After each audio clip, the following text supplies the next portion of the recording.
when I was 16, I started on puberty blockers, and I was on that for a year, and I continued with it for an extra year along with cross-sex hormones.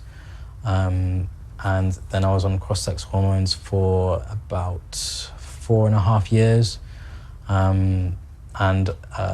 During that time that I was on cross-sex hormones, I underwent a double mastectomy procedure where I had my breast removed, and that was the end of the process for me. And I came off of the hormones just last year. Yeah. How tough is that process of change? It is very difficult. I know initially I felt very relieved and very happy about things, but I think as the years go on, you start to feel less and less enthusiastic or even happy about it. It just depends how you want to live, really. You can either choose to continue with that sort of life and, you know, continue to dig yourself deeper into this hole, or you can choose to kind of, you know, come out of that and have the weight lifted off of your shoulders and just live, you know, naturally and how you are as truly. Yeah. How old were you when you started to question your gender? I was about 14, and things had kind of been bubbling under the surface for years, really, because I always kind of felt different from a very young age, and it wasn't, you know, very prominent until I reached kind of early teen years, you know, when I was 14, and that's when, you know, I think it was more of a problem that society had rather than I had with myself, looking back on it. So if society had allowed you to dress as you wanted, be the person you wanted without judgment, yeah, you wouldn't have felt the pressure to change? Yeah, I definitely wouldn't have felt the pressure, you know. There's no way of saying how I would have really felt if things were different, but, you know, looking back, I do feel like that would have been a big thing, and yeah, it wouldn't have made me feel so pressured. And as a teenager, how strongly did you feel that need to change physically?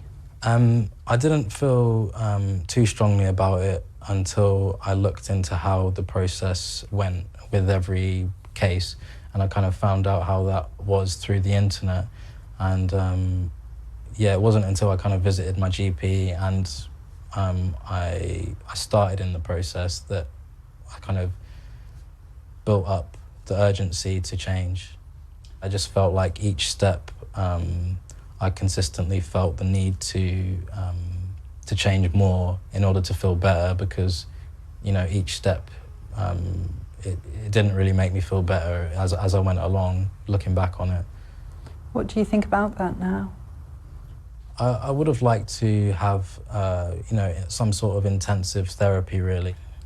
I think that I should have been challenged on the proposals or the, you know, the claims that I was making for myself, and I think that would have made a big difference as well. There will be young people who say going to the clinic literally saves their lives because it is essential someone listens to them and believes their need to change.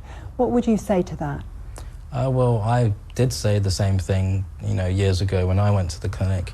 It felt like, you know, it was saving me from, you know, suicidal ideation and just depression in general. And, you know, at the time I felt like it relieved all of those mental health conditions that I was, you know, struggling alongside, you know, gender dysphoria. It's something you need to kind of work through, but it's not something that should be rushed into. What would you tell your 16-year-old self now? That's a hard question, because, I mean, I feel like I could say anything to my 16-year-old self, but, you know, I might not necessarily listen at that time, and that's kind of the point of this case, is that, you know, when you are that young, you don't really want to listen to anyone, and a lot of things won't get through. So I think it's up to these, you know, institutions like the Tavistock to step in and make children reconsider what they're saying, because it is, you know, a life-altering path that you're going down, and it's not guaranteed to work.